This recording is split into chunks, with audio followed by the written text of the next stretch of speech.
má gbàgbé pé àti pò lájẹ́ láyé o.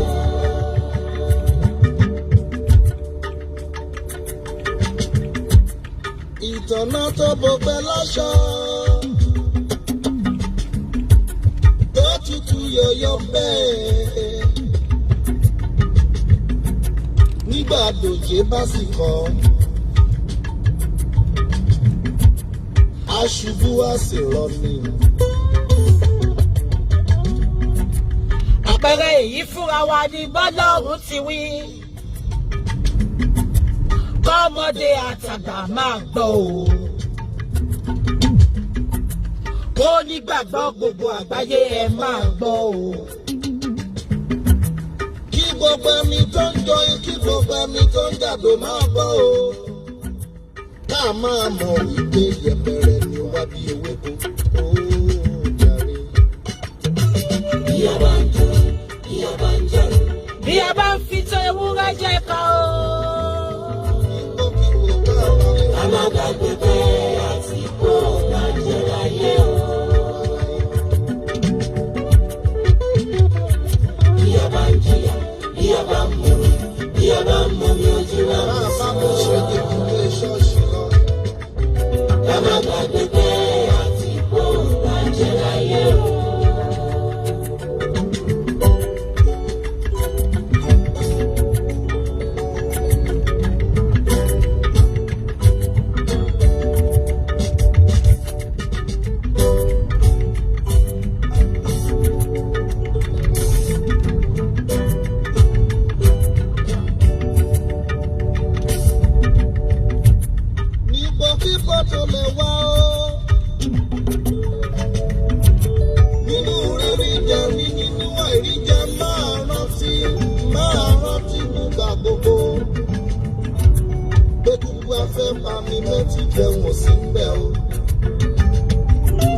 Ikú pẹni tó rí jẹ bẹ́ẹ̀ ló pẹni tí ò rí jẹ o.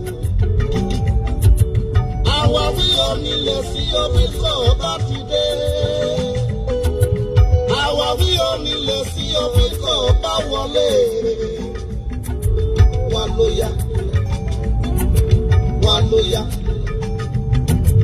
Wọ́n ló yá ká máa lọ sọ́dọ̀ bàbá lọ́rùn jàre. Bí a bá ń jó, bí a bá ń jáde, bí a bá ń fi tó ewúrẹ́ jẹ ká o.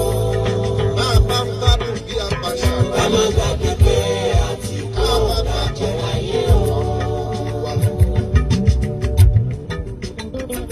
Bí a bá ń jìyà, bí a bá ń mú mi, bí a bá ń mú mi ojú wa mú sí o. Bí a bá ń sunkún lójoojúmọ́ bí ẹni. Ká má gbàgbé pé àti pò lájẹ́ láyé o.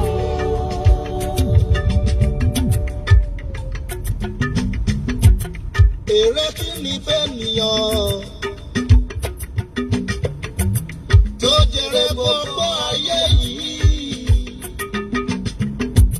tó sọ ẹ̀mí rẹ̀ nù. Ó rọrùn fúnra kù mí. Láti wọ́wọ́ abẹ́rẹ́ jù fún olówó láti bá bàbá jókòó.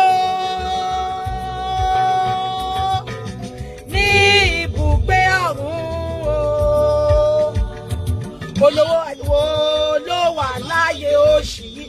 Àdùnwó ló wà láyé òṣì. Àdùnwó ló wà láyé òṣì. Ayé ògòrò kó dàpọ̀ mọ́ oyin. Ayé tẹ́ èṣù pẹ̀lú iṣẹ́ ọwọ́ rẹ̀ gbàjọba. Ayé tí kò léwe. Tí kò sóhun tó lè fún ní láyọ̀, kò sí nǹkan tó lè fún yàn láyọ̀ ní ayé ìbọn. Àfi kẹ́ bá tèèyàn jẹ yín olórí burúkú. Aláṣọ àdúrà gẹ́tì yẹn ò ní jẹ́ tán. Àgbàyà aláìní tìjú. Àfi kí bàbá máa gbàkóso ayé rẹ̀. Àfi kí àbàgbà bàbá láyè nínú ayé rẹ̀ o. Bọ́rọ̀ rẹ̀ fi lè balẹ̀ láyé yìí o.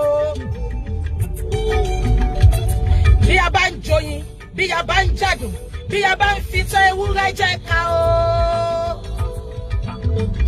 Ká má gbàgbé pé àti pò lájẹ́ láyé o.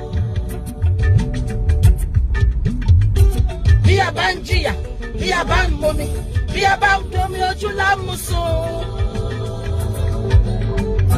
Ọmọ gbàgbé àti kó bàjẹ́ láyé o. Ìrònú dé yàrá sí ayé yìí nìkan.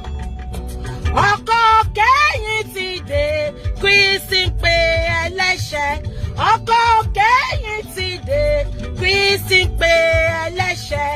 Àwọn oníyèméjì wọ́n yóò gúnlẹ̀ ṣèbùté òfò. Àwọn oníyèméjì bí aláṣọ àdúrà. Wọ́n yóò gúnlẹ̀ ṣèbùté òfò. Olówó ọjẹ́ adùn ayé kì í bá ní lára mú. Olóṣì aláṣọ àdúrà ò tọ́ sí ẹlẹ́nu. Olórí burúkú aṣẹ́ yamayama àbò olórí burúkú ni gbogbo yìí ni. Ṣé tọ́ra ti ń ṣọ́ àti calm down. Obìnrin arẹwà kì í bá ní kalẹ̀. Àwọn ní ń gbẹ́gbẹ́rẹ́ mèrè. Àwọn ní ń gbẹ́gbẹ́rẹ́ àjẹ́. Olówó á sọ̀rọ̀ fà láwùjọ ènìyàn. Ó di dandan kó sọ̀rọ̀ bí ọ̀tá nínú. Ó mà ṣe o. Àwọn máa sáré kiri. Àwọn máa fọwọ́ rọ̀ rẹ́. Kálá máa gbé pé àtìkó làjẹ́ láyé o. Owó ìbá ti níyì tó. Mo wá bí tí Bòjí wà ní o, mo bọ̀ ẹ ṣàfún ní tàn. Owó ìbá ti níyì tó. Mo bọ̀. Tó bá ṣe pé nìkan lè jẹ́ dídí màálù kan tán lẹ́ẹ̀kan ṣoṣo. Owó ìbá mọ́ níyì o. Ọlá ìbá ti níyì tó. Òun ṣe wá pọ̀ lọ́sẹ̀ rẹ̀. Ènìyàn lè fapò oyè kan ṣe bẹ̀tán lẹ́ẹ̀kan ṣoṣo. Ọlá ìbámọ́ nìyí o. Àjẹ́ pé Ọlọ́run mi jẹ̀dá lọ o. Èrè kí ni fẹ́nìyàn tó jèrè gbogbo ayé yìí. Fóònù mi máa gbóná ni. Tó sọ ẹ̀mí rẹ̀ nù náà o ara mi. Ó rọrùn fúnra tó rí láti wá òun abẹ́rẹ́.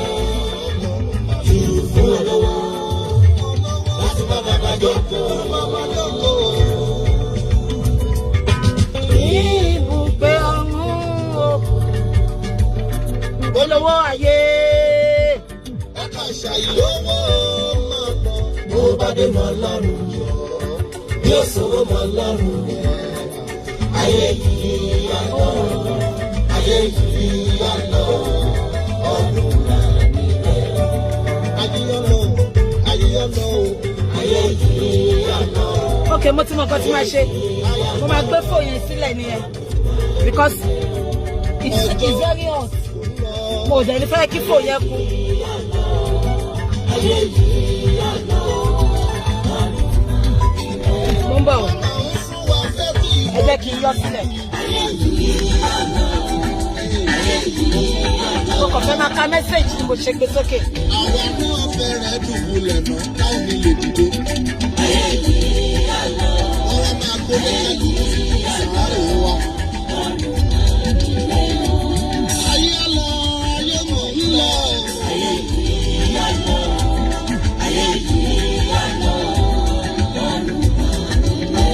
Jẹ́ Jésù olùdáǹdè ayé o. Yọ̀wọ́ máa kọ́ wa láti máa rántí o. Kí la jẹ, kí la ní, kí la tó, ta ni wá, kí la fẹ́ dà. Á lọ, á lọ. Ó dàbí ẹgbẹ́ factory national. Good afternoon everybody. Ẹ káàsán ẹ káàárọ̀ o. Gbogbo ibi tá bá ti ń wò mí ṣáà ìwà lórí live because mo rí comment, mo rí like anybody. Okay.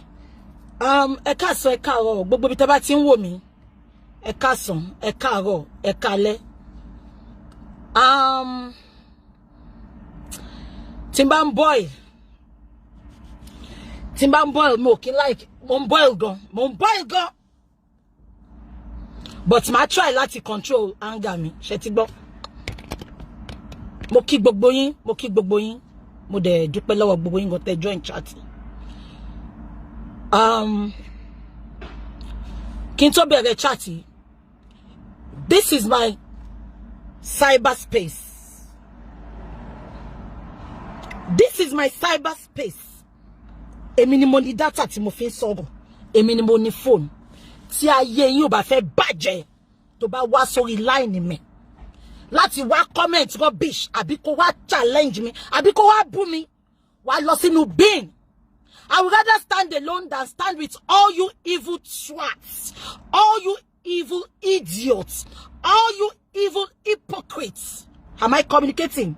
Shengbami. I don't need anybody to live my life.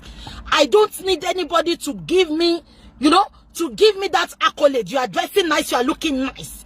Niko for kombali ara mi mo mo I'm a good looking, I'm a God fearing, I'm a beautiful woman. Am I communicating? I don't need you. Te ba danu bibi jugo, ma mu gbogbo social media page mi wale because kò sí nǹkan tó ń ṣe fún yàn. Oh, ìbànújẹ́ nǹkan burúkú ló ń kó bá yàn. Ẹ̀yin lẹ ma lose because èmi mú nǹkan tó dá wá fún yín ni. Àwa dẹ̀ jẹ́ voice fáwọn voiceless, fáwọn tó bá fẹ́ ṣèkà fún. So kò cost me anything. I don't need you. Tí bá ti wà pẹ̀lú Ọlọ́run, wọ́n sọ pé one with God is majority. Àdàbí tí bá bá tèèyàn jẹ́ láyé mi. Àdàbí tí bá robi séyàn. Àdàbí tí bá máa dúró de advantage ọjọ́ téèyàn bá ṣẹ̀ mí tí mo fẹ́ use ẹ̀ fún. Ṣùgbọ́n tí n bá ti ṣe yẹn F-U-C-K. F-U-C-K. Off my page. I don't need you all. Ṣé ti gbọ́? Ọjà Òyìnbó ni kò mọ̀ pé yàn kò wà. Ṣé ti gbọ́? So ìwọ tó bá fẹ́ sọ̀rọ̀ mọ nǹkan tó máa sọ. Mo ò ní wá parọ́, mo ò ní wá gbé yín mọ́ra. Just because I wanted the crowd, just because I want you to like me. I don't need your like. Tani like yín help. Tani love yín help. Kò mọ́wọ́ sórí table mi, kò fóúnjẹ sórí table mi, mo bá ṣe chat kẹ́ máa fi dáwọ́ jọ fún mi. So please watch whatever freaking stupid thing you want to write with your hand this afternoon. Tó bá jọmọ ya mi gan ló kọ lọ́sọ̀ yìí, máa block àṣẹ ẹni. Anyway, ẹ má bínú. Gbogbo yín rí mi lánàá. Mo wá sórí social media yìí. Gbogbo nǹkan tí ń lọ lóríṣiríṣi nípa Lizzy Anjorin. Mo dẹ̀ bọ́ta because mo ní sọ pé torí èèyàn jẹ́ èèyàn tèmi. Kí n má sọ̀rọ̀ síbi tọ́rọ̀ wà. Ó jẹ́ kí gbogbo yín mọ̀ mí fún yẹn. Tó bá jọmọ ìyá mi ló ṣẹ̀. Tó bá ní kí n call it out, ma call it out, kò sí nǹkan tó máa ṣẹlẹ̀. Mo ń call it out torí kó bá lè change ni. Mo ò ní borí burúkú mọ́yàn kankan lára. Ṣé ń gbọ́ mi? Now, violence tí ń ṣẹlẹ̀ nípa Lizzy Anjorin. Mo dẹ̀ bọ́ta. Wo sọ bí? Ó sọ pé òun à Manchester kó mú àìsàn wá fún mi. Anyway, violence tí ń ṣẹlẹ̀ nípa Lizzy Anjorin. Mo dẹ̀ bọ́ta. Mi kọ́kọ́ fẹ́ dá sí. Not until gbà tí mo gbọ́ voice note ọkọ Lizzy lánàá lọ́dọ̀ Sọjí Olówóyọ àti Aláṣọ Àdúrà. Mo dẹ̀ bọ́ta mo reference àwọn méjèèjì yẹn with respect. Mo ní kó jọ gbogbo yín tẹ́ bá wà lórí live kí ni mo sọ? Mo ní jẹ́ Tóyìn àti Lizzy mo ní a máa parí ẹ̀. Mo ní ṣùgbọ́n mo bẹ̀ gbogbo yín. Ẹ jọ̀ọ́ ẹ dáríjì Lizzy. Ẹ jọ̀ọ́ ẹ calm down fún ẹ jẹ́ ká soft pedal. Mo mọ̀ pé mi lè control anybody. Ẹ má ṣì mí gbọ́ o. A máa bẹ̀ yín náà ni. Mo dẹ̀ sọ fún Lizzy, mo ní Lizzy, don't freaking come out again. If you come out, èmi gangan personally máa ṣe show fún ẹ. Gbogbo yín lẹ gbọ́ ìgbà tí mo sọ. Mo bẹ̀ gbogbo yín lọ́tùn lósì. Mo ní ẹ jọ̀ọ́, whatever tí Lizzy bá ṣe. Mi sọ pé àwọn speaker kan ni mo ń bá wí o. Mo ní tẹ́ ọjọ́ kọ́ máa bú Lizzy. Ẹ má ṣì mí gbọ́ o. Mo sọ pé kọ́ má ṣe show. Mo ní kọ́ ọjọ́ kọ́ máa bú Lizzy, kọ́ spare Lizzy. Ṣé ń gbọ́ mi? I know I cannot control everybody, but ìwọ̀nba tí mo bá lè ṣe máa ṣe. Mo dẹ̀ bọ́ta. Mo try láti mediate peace. Ìpè ẹjọ́. Ẹ má ro nǹkankan. Ẹ rò pé ọmọ yìí ṣẹ̀ṣẹ̀ bímọ. Ọmọ tuntun ní kẹ́ wo bọ́ lára tó máa fún ọmọ lọ́yàn kọ́yàn má bàa kan. Mo bọ́ta. Mo dẹ̀ bẹ̀ gbogbo yín. àwọn èèyàn dé accolade mi pé well you did well o sọ bó ṣe jẹ́ kó sọ mo fi gbà kan bọ̀kan nínú ìgbà tí mo fẹ́ máa bú the other girl gan tó lọ gbé story fáwọn blogger ẹ caution mi mo dẹ̀ gbọ́ sí gbogbo yín lẹ́nu àbí ṣé mo gbọ́ sí yín lẹ́nu ẹ mọ̀ pé mo lè ṣagídí but mo gbọ́ sí gbogbo yín lẹ́nu mo dẹ̀ let peace reign mo dẹ̀ end chat mo dẹ̀ dúpẹ́ lọ́wọ́ yín á dà fún yín mo wà níbi iṣẹ́ lọ́sàn-án yìí mo bẹ̀rẹ̀ sí ní wo Facebook anyway jẹ́ kí n bẹ̀rẹ̀ báyìí ìgbà tá a ṣe tán lánàá mo pe Lizzy mo pé mo dẹ̀ bá sọ̀rọ̀ èmi ni mo bá lady yẹn sọ̀rọ̀ mo bá sọ̀rọ̀ mo dẹ̀ bá sọ̀rọ̀ lẹ́yìn tí Boss and Ponder ṣe show mo pe Lizzy a sọ̀rọ̀ at length mo yín padà bọ̀ lórí yẹn now ẹ̀yin olórí burúkú tí gbèsè ayé yín máa bàjẹ́ tẹ́ ẹ̀ ní rọ́wọ́ yẹn fi ṣe nǹkan rí mọ́ mo rí tẹ́ ẹ̀ hàn àtàkì mi pé ṣèbí Lizzy bú Tóyìn ṣe rí èmi tẹ́ ẹ̀ ń wò yìí I am not fake and I will never come online to come and pretend what I am not. Nígbà tí Lizzy ń bú Tóyìn oko ń wá ruru ká fa ruru tí n bá pe Tóyìn kí Ọlọ́run dá mi tí n bá pe Lizzy kí Ọlọ́run dá mi lẹ́jọ́ mo pe Lizzy ẹ pé Kẹ́bì ló lè ṣẹlẹ́rìí mi because mo ti ní nọ́mbà Lizzy ngbà yẹn mo pe Kẹ́bì mo ní kó fi wá sí 3-way call mo ní Lizzy tó bá tún jáde fún Tóyìn èmi personally máa jáde fún ẹ kí ló ń ṣe kí ni Tóyìn ṣe fún ẹ ó pé ẹjọ́ rò lóòótọ́ but mi ti fẹ́ gbọ́ gbogbo ẹjọ́ yẹn èmi ò kí ń bọ́ta láti wá máa ro gbogbo ẹjọ́ tí mo rò pé because gbogbo yín ti dáàbò Lizzy gbà yẹn tèmi náà bá tún bọ́ta ìkà ni mo ṣe but mo pé because mo ní opportunity láti pé tó yẹ pé mo ní nọ́mbà Tóyìn náà ni máa pe Tóyìn bọ̀ mo ní nọ́mbà Tóyìn Lizzy ò ṣe fáànù mi to start with mi mọ Lizzy rí mi mọ Tóyìn rí because èmi ò tiẹ̀ like àwọn ọmọ ní tíátà yẹn mo máa sọ fún gbogbo yín I don't like them they are too fake and cheap they are all prostitutes olórí buko lóṣì ni gbogbo I don't like them so èmi ò ń wò wọ́n but ìgbà tí Lizzy ṣẹlẹ̀ ẹni tó bá ti mọ̀ bí tó follow mi dáadáa lórí social media á mọ̀ pé mo hate ìyànjẹ mo hate kéèyàn máa yànyàn jẹ mo dẹ̀ hate kẹ́ máa come for èèyàn a ní thick skin jura wa lọ olórí burúkú yín tẹ́ bá wá come for èèyàn yẹn tán ẹ̀yin náà lè máa bọ́ síta ẹni tí kú o a ó máa ṣe o ẹ̀yin olórí burúkú tẹ́ ẹ̀ celebrate èèyàn ẹ̀ mọ́ bọ́ ṣe celebrate èèyàn àfi kẹ́ báyàn jẹ́ kẹ́ múyàn wálẹ̀ kẹ́ ṣe orí burúkú fihàn ṣùgbọ́n tó wá sọ pé èèyàn kú olórí burúkú yín ló máa kọ́kọ́ gbé obituary rest in peace ṣe rí bí kí n máa kéèyàn èmi ò kéèyàn tó kù ẹ tí mi bá ti celebrate tó bá wà láyé ẹ lè rí kí n kí tó bá kú mi ní kí tó bá kú mo lè gbàdúrà fún sínú mi ẹ tí mo bá ti gbé sórí wọ́ọ̀lù mi pé mo ń celebrate ẹ tó bá wá kú ẹ wá ní kí n máa kí ló kàn mí máa sọ pé kọ́ ló ń fi ọ̀run kẹni ṣùgbọ́n lórí burúkú yín you are so fake you are so very fast to update rest in peace ikú tó ń pààyàn náà òjò lè lọ anyway mo sọ ilé ìfẹ́ yẹn olórí burúkú tẹ sọ pé gbà tí Lizzy ń bully Tóyìn mo dá sí behind the camera ẹ pé Kẹ́bì kẹ́jẹ̀ pé Lizzy ẹ̀ tó bá lè bá Lizzy sọ̀rọ̀ kò sí èmi máa meditate peace ni mo lè ní agídí mo lè máa come online but èmi ò fẹ́ jẹ́ kí wàhálà máa ṣẹlẹ̀ sáwọn tí n bá mọ̀ mi ìdẹ̀ láì kíyàn máa jàjà wàhálà àbí kò yẹ yín ẹ jẹ́ ká fi yẹn lẹ̀ that was what I did ìgbà tí Tóyìn àti Lizzy ń jà ṣé ń gbọ́ mi that is it now mo dẹ̀ bọ́ta lánàá mo dẹ̀ bẹ ọ̀tún mo bẹ òsì mo sọ pé káwọn blogger má ṣiṣẹ́ wọn ẹ má ṣe mi gbọ́ but ẹ̀yin personal people ẹ̀yin commenters ẹ̀yin ni mo bẹ̀ mú ní ẹjọ́ ẹ jẹ́ ká soft pedal fún Lizzy pé ẹjọ́ mo dẹ̀ bẹ̀ gbogbo yín ìṣojú gbogbo yín Lizzy mi mọ̀ rí náà wọ́n pi Lizzy kò tọ́ mọ́ tèmi rí mi tẹ̀lé Lizzy pé mi like Lizzy pé tó lè fún mi kan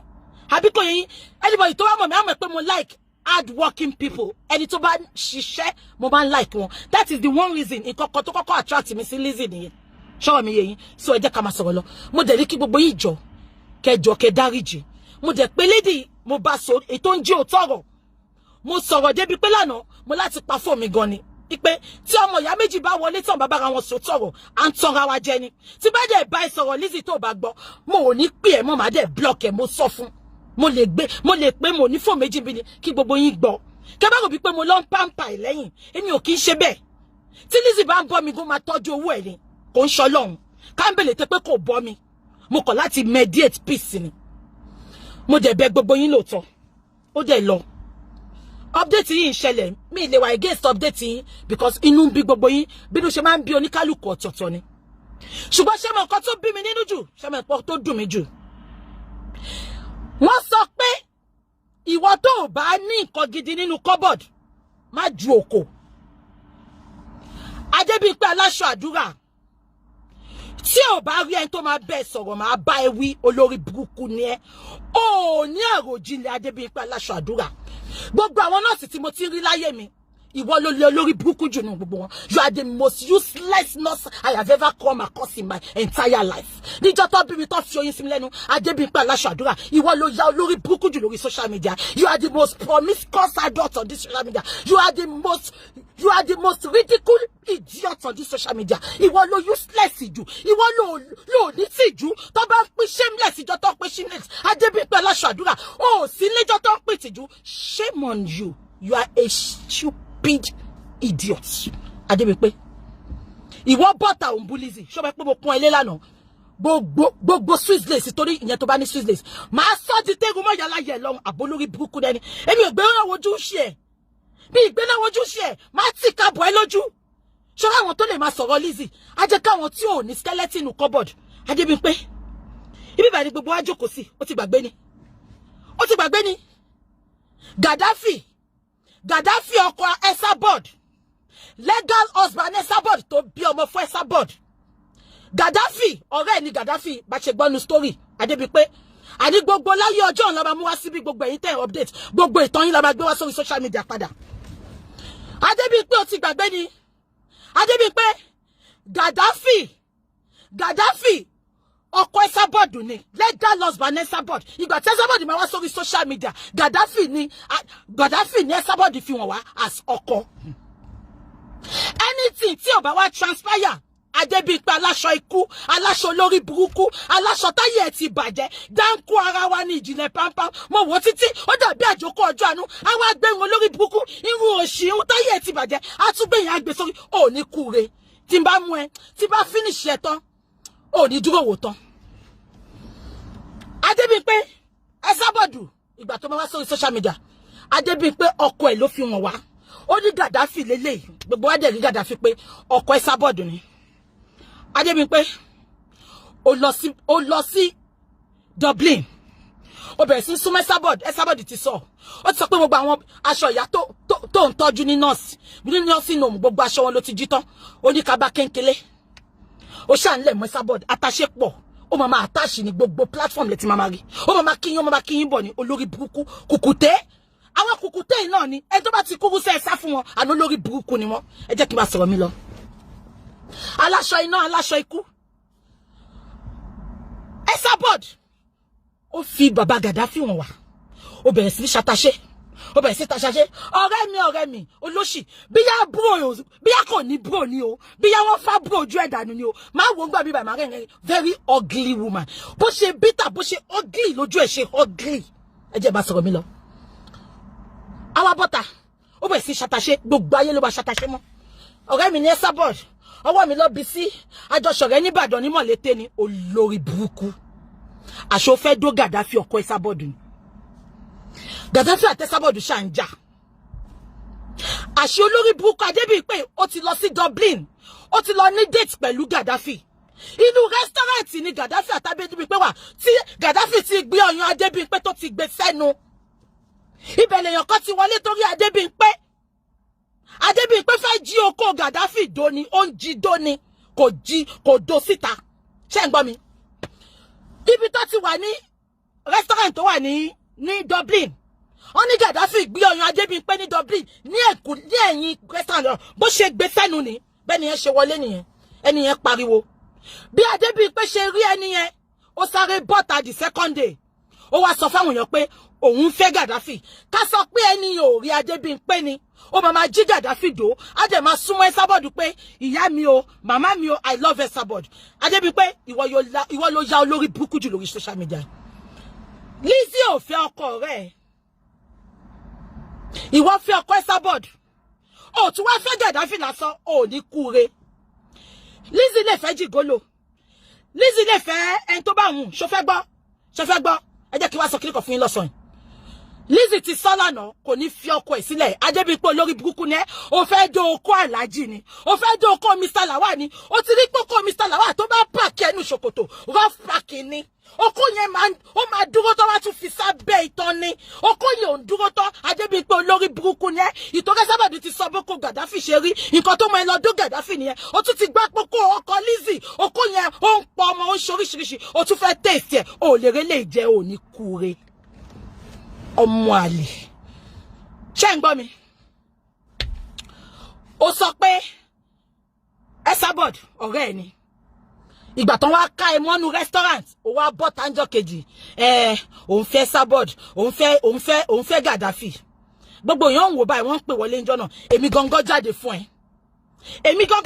ẹ pé ìyá kí ló dé nǹkan tìjú lélẹ́yìí ẹ wá ọkọ tí yín síwájú òun dó Gaddafi ó bọ́ síta ó sọ̀rọ̀ ó bọ́ síta olóhùn fẹ́ àwọn èèyàn wà against ẹ ṣùgbọ́n kí ló sọ́njọ́ náà ó ní you are an adult Adébímpé ó sọ pé you are an adult ó sọ pé kò sẹ́ni tó lè control ẹ àwọn èèyàn dẹ̀ dákẹ́ àwọn olórí burúkú bíi tiẹ̀ tán support ẹ wọ́n support ẹ along the line olórí burúkú ẹ ìwọ ń pe ọkọ Lizzy ní jigolo àbólórí burúkú ní ẹni Gaddafi ò níṣẹ́ lọ́wọ́ ó ti gbàgbé pé ó sọ fún Rufus Abeni Rufus Abeni ó sọ fún gbogbo àwọn ọmọ Gaddafi tó wà lẹ́kọ̀ọ́ ló fi sórí playlist ẹ̀ náà olórí burúkú ni ẹ̀ alákìsà ó ń ṣiṣẹ́ bí eyín ó jẹ̀jẹ̀ bí èrírí àfikún wọn kábọ̀ olórí burúkú aṣèré sọ pé òun ní mọ́gẹ́jì wo lórí ó rí pọ́ ọmọ àtẹ́lẹ̀ ra mọ́gẹ́jì olórí burúkú bọ́ síta ọmọ òun náà ra mọ́gẹ́jì olóṣì ó parọ́ kú ìsọ́pà ló máa sọ síbi tó ti ṣe ṣó olórí burúkú ọmọ àlè ọmọ àdánù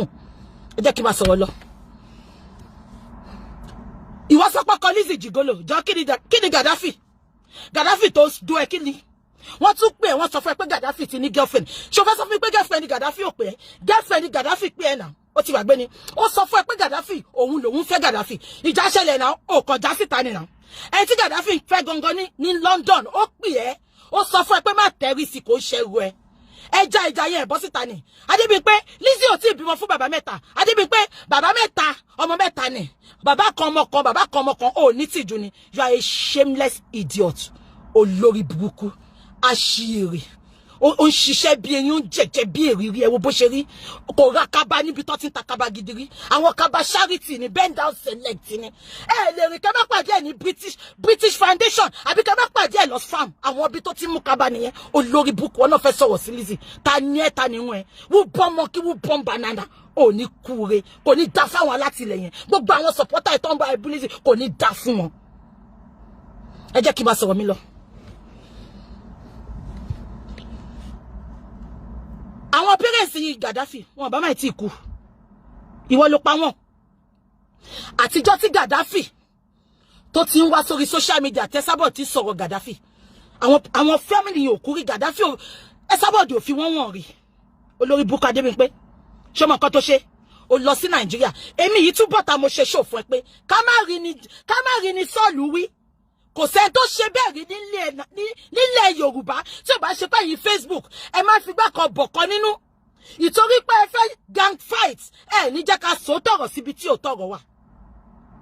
Esabod fẹ́ Gaddafi for years kò fi àwọn family Gaddafi wọn ó kàn máa ń bú wọn ni Adébímpé ẹlẹ́sìn òsì olórí burúkú ẹ tó bá ti rẹ́sẹ̀ náà tó dojú bolẹ̀ alátàpá kò sọnù ẹ tó bá ti rẹ́sẹ̀ náà tó dojú bolẹ̀ wọ́n ti mọ̀ pé olórí burúkú ní ẹsẹ̀ burúkú ló máa kó wọlé ọkùnrin. Ìbídẹ́lì tó lọ sí Ìbàdàn ìtorí peanut tó fẹ́ fún Gaddafi ó wá ṣó ìyá yẹn ó ṣó bàbá yẹn ó jẹ́ ká mọ bọ́n ṣe tó ó jẹ́ ká mọ̀ pé wọ́n ló fẹ́ bá wọn kọ́lé wọn ìwọ ló fẹ́ ṣe páànù fúnlé wọn ìwọ ló fẹ́ ṣe wọ ìjọ kí ló fi yàtọ̀ sí Lizzy kí ló fi yà Lizzy kan lówó ju ẹ lọ ni Lizzy kan da ju ẹ lọ àbí kan tí mo sọ yẹn now ó lọ sí ilé àwọn bàbá Gaddafi ó fi yá ẹ̀wọ̀n ó fi bàbá ẹ̀wọ̀n kò pé 2 weeks tó lọ sílé yẹn ẹlẹ́sẹ̀ burúkú ẹlẹ́sẹ̀ òṣì gbogbo ẹ̀yin ọkùnrin tẹ́ bá ń fẹ́ obìnrin láyé ẹ máa wo ẹsẹ̀ wọn kẹ́ tó fẹ́ wọn 2 weeks tó kúrò nínú ilé yẹn wọ́n gbọ́ pé ìyá àti bàbá Gaddafi kú àbí wo ló kú nù wọn wọ́n kú kò sí rẹ́mẹ́dì mọ́ wọ́n kú olórí burúkú ẹ àṣẹ Gaddafi nù ẹ Gaddafi ń du ẹ Alhaji ò tí ná Lizzy Mr. Lawal ò tí ná Lizzy ó mọ ní láwọn ló ti ná Lizzy wọn dẹ̀ bí dákọ́ ná Lizzy.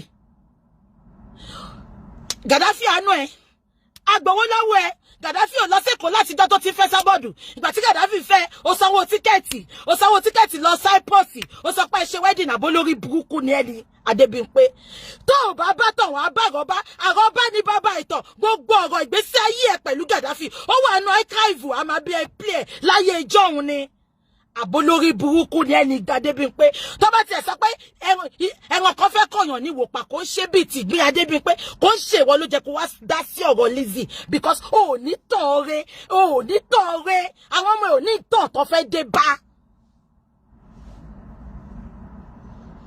abẹ́ ẹ̀gbọ́n mi ni Adébímpé Gaddafi wá nù ẹ́ ó wá ń die in silence ó wá bọ́ta wà rẹ́rìn èmi àti gbogbo gbàtẹ́jọ́ lọ sí Cyprus ó ti gbàgbé ni Gaddafi nú ẹ ní Cyprus náà ó fọ́ ẹ létí àwọn tó ń sọ fún wa kò fẹ́fẹ́ èmi yé tí kí máa fi obìnrin ẹgbẹ́ mi ṣe yẹ̀yẹ́ ṣùgbọ́n tó bá sọ pé ó fẹ́ drag Lizzy sẹ́ àní kò tọ́ sí ẹ lẹ́nu Adébímpé Gaddafi àánú ẹ á tún du ẹ wọ́n ní tó bá fẹ́ du ẹ gan-an máa ń sọ ọwọ́ ẹ méjèèjì mọ́rin bẹ́ẹ̀dì ni ó sọ pé violence lòun láì kó máa fi kókó sí ẹ lóbò because wọ́n gan sọ pé ó láìkì kọkùnrin du ẹ kó má bà tiẹ̀ jẹ́ wọ́n ní Gaddafi máa sọ ọwọ́ ẹ̀ mọ́ bẹ́ẹ̀dì báyìí ni àwọn ọmọ gan ti wá kanlẹ̀ ẹ̀pọ̀n lẹ́ẹ̀mejì lẹ́ẹ̀mẹ́ta mọ́mí what is happening who is beating you is daddy beating you olórí burúkú ó láìkì oko àfokó rọrí sùn ní olórí burúkú kò láṣeyọrí kankan láti jọ́ tí mo ti mọ̀ kò láṣeyọrí tábàwá sáni this is my mortgage this àbólórí burúkú ni ẹni nílùú lọ́ta mortgage ọ̀hún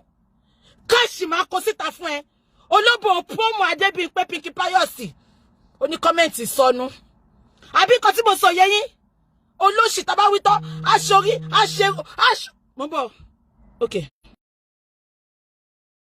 aṣorí bí ẹyin awó very ugly idiot gbogbo ohun orí ẹ̀ ti la Esabod gan tó ju ẹ lọ ìwọ̀n Esabod ò lákọ ìdajì orí gbogbo mo àwa gbójú yẹn sókè báyìí bí white powder ló bá ń kun ni kò yé mi kò ní nǹkan tí ọmọbìnrin fi ń ṣoge láyé ẹ̀ àwa wí torí kí Gaddafi jókòó tiẹ̀ Gaddafi ò ń jókòó tó lóhun aṣèrè tó bá ń bá sùn náà ó máa sọ pú ìsọ ló máa jábọ̀ jẹ́ olórí burúkú ẹ̀ gbogbo ẹni Gaddafi sọ fáwọn tó ń tẹ̀lé olórí burúkú aṣèrè very ugly woman gbogbo bro ojú ẹ bí ababa ló fa lọ ni kò yé mi kò ní bro wá tẹ sọ pé yàn ní bro tó fi lẹ́ẹ̀dì fa sí àní ó ní bro kò ní bro bàbá ti fi clipper fa gbogbo bro ojú ẹ lọ olórí burúkú ìwọ náà ló fẹ́ sọ̀rọ̀ síyàn Adébímpé kò tọ́ sí ẹlẹ́nu tó bá sọ àwọn tó fẹ́ sọ̀rọ̀ síyàn àwa decent girl báyìí tọ́ka sẹ́ni tó róbò mi rí tọ́ka sẹ́ni tó rí wòwò mi rí tọ́ka sẹ́ni tó fi pé mò ń dún ọkọlọ́kọ bú mi rí tó bá máa sọ wá ní búkì máa ń jà eyín búkì títọ́ o sórí mi kan fọkùnrin ọlọ́kùnrin ibú mi rí irú àwa tó jẹ ká analyse ọ̀rọ̀ reason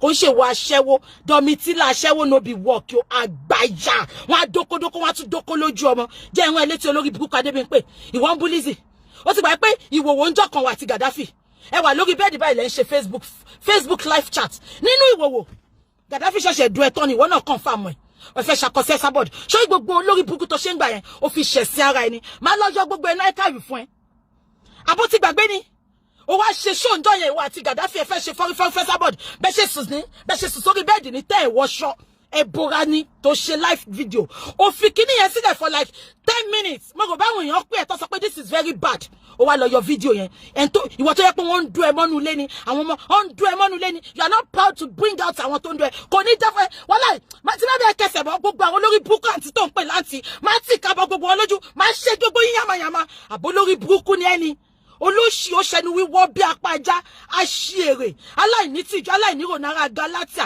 ẹni àbátà káfíra tùpà tó lóun ẹni àjítọ́ náà wò ẹni tó wò láwò sunkún tó wò rẹ̀ láwò rẹ̀ rìn ìwọ ó tọ́ sí ẹlẹ́nu ni ẹ lọ wo wọ́ọ̀lù mi kẹwò nǹkan tó ṣe náà mo ti bẹ́ẹ̀ lánàá mo tún rẹ́fẹ́ǹsì péjì ẹ mo ní káwọn èèyàn lọ wo péjì ẹ pé ó sọ̀rọ̀ dáadáa ẹ wo nǹkan tó ṣe ó wá lọ gbé oyún Tóyìn ó lọ gbé oyún Lizzy ó wá fi nǹkan bò wọ́n lójú ó sọ pé èwo lóyún fake èwo lóyún tó real ẹ jẹ́ kí n sọ nǹkan tí òye yín lọ́sàn-án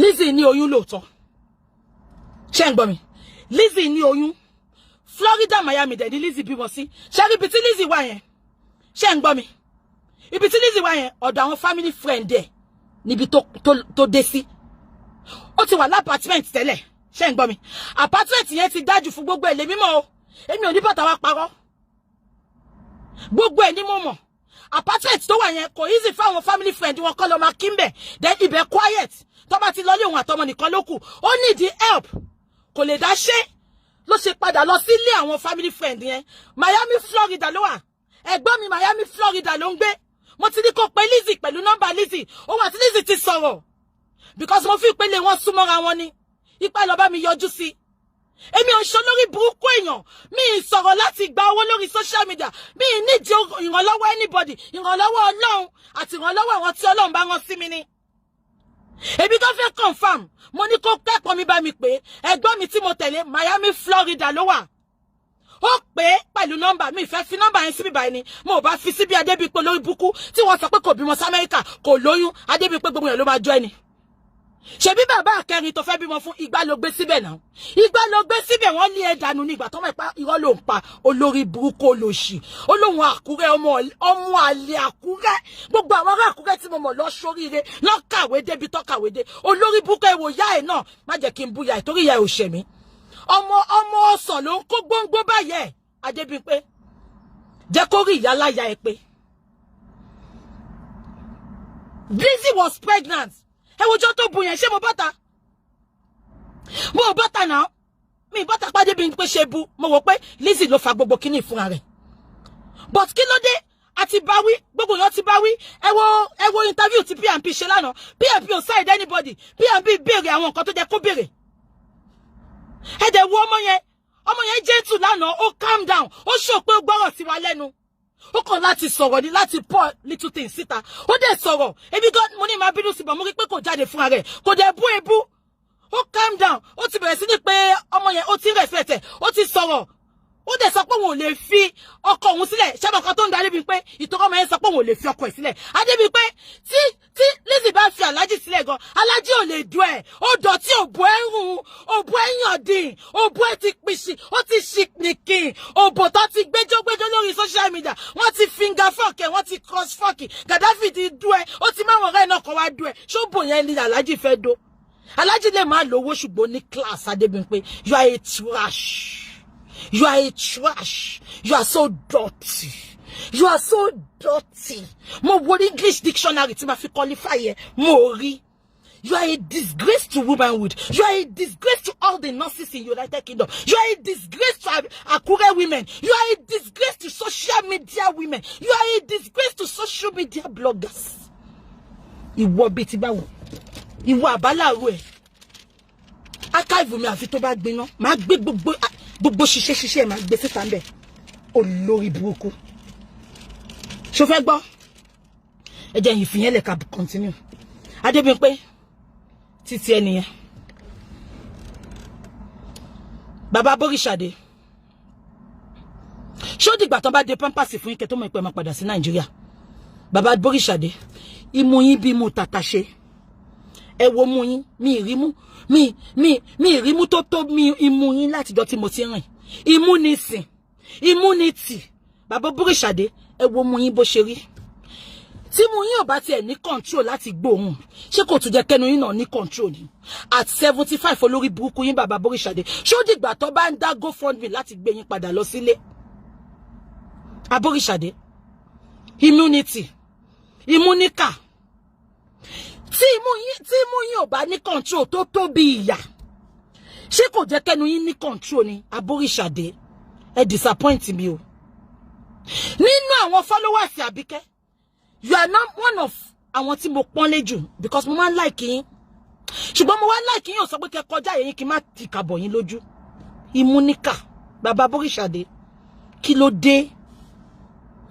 dé ẹ wá kọ update ẹ sọ pé ta ló lóbò promo nsìn ẹ sọ pé ṣé Lizzy ló lóbò promo ni àbá Àbíkẹ́ kí lè tẹ ṣe wá fún Lizzy ìtorí Lizzy bọ́tà ń jọ sí ó bú Àbíkẹ́ bu lòun náà bù Lizzy ò kọ́kọ́ bú Àbíkẹ́ so wá ìtẹ́ ṣe ń bọ́tà bàbá Bóríṣàdé tó bá sọ pé omi ló máa ṣe dájú náà máa sọ pé rọ ni alẹ́ ẹ̀yin àti Adébípé fìtì ara yín immunica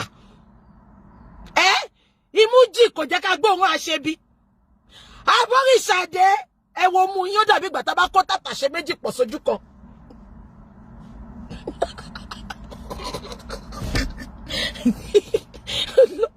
èmi náà máa pé mo nice Nítorí ẹ̀mí ṣe kí n dá.